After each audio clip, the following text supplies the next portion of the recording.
Tato Koto.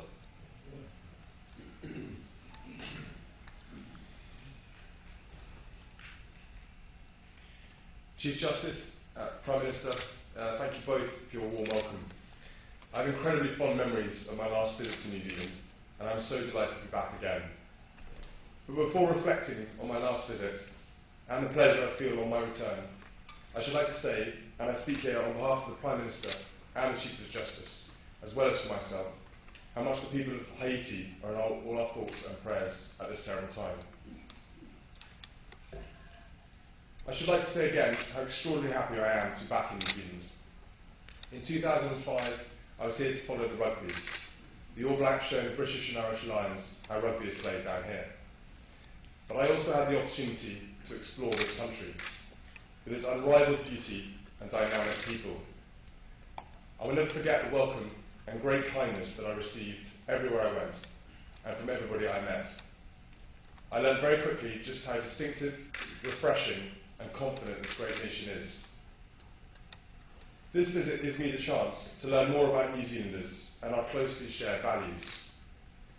The overwhelming impression I have is of a nation that believes passionately in itself, in the value of democracy, in each other and other peoples, and in the rule of law. We know from our history of the courage and stoicism of New Zealanders, exemplified by the valour of such men as Charles Upham, whose double VC I had the privilege of seeing for myself in 2005, and whose exploits echo down the years in the recent courageous actions of Willie Apiata in Afghanistan. But this is also a young, entrepreneurial, forward-looking nation. After all, you even managed to help catapult my family into the digital ether. The Queen started tweeting a few months ago, and now, thanks to New Zealand, I am being Beboed and Facebooked for the first time, rapidly catching up with my grandmother. New Zealand's values are ones that I greatly admire. They have deep roots in our heritage and constitutional history. In New Zealand today, of course, that shared history is only one part of the story.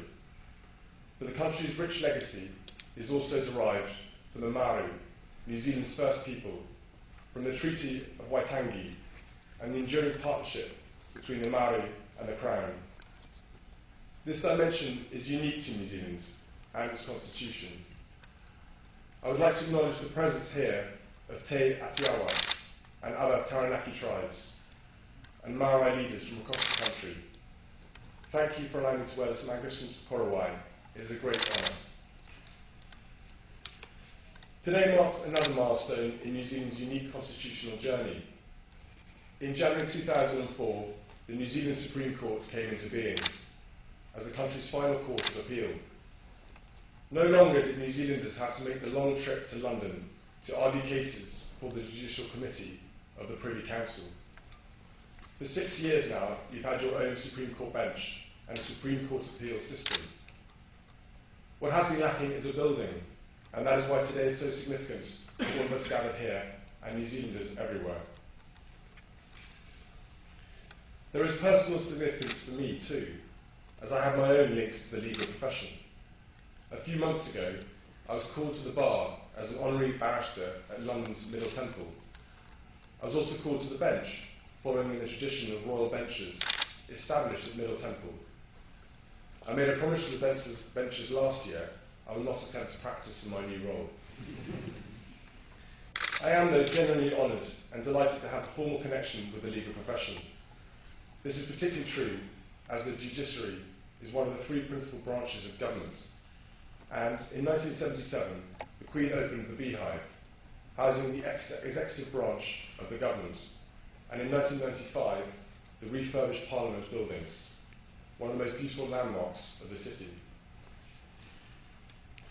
Therefore, in opening the Supreme Court building today, the home of the most senior members of the judiciary, I am deeply honoured to continue this tradition by representing Her Majesty, the Queen of New Zealand. This morning I've had the chance to see the building for myself.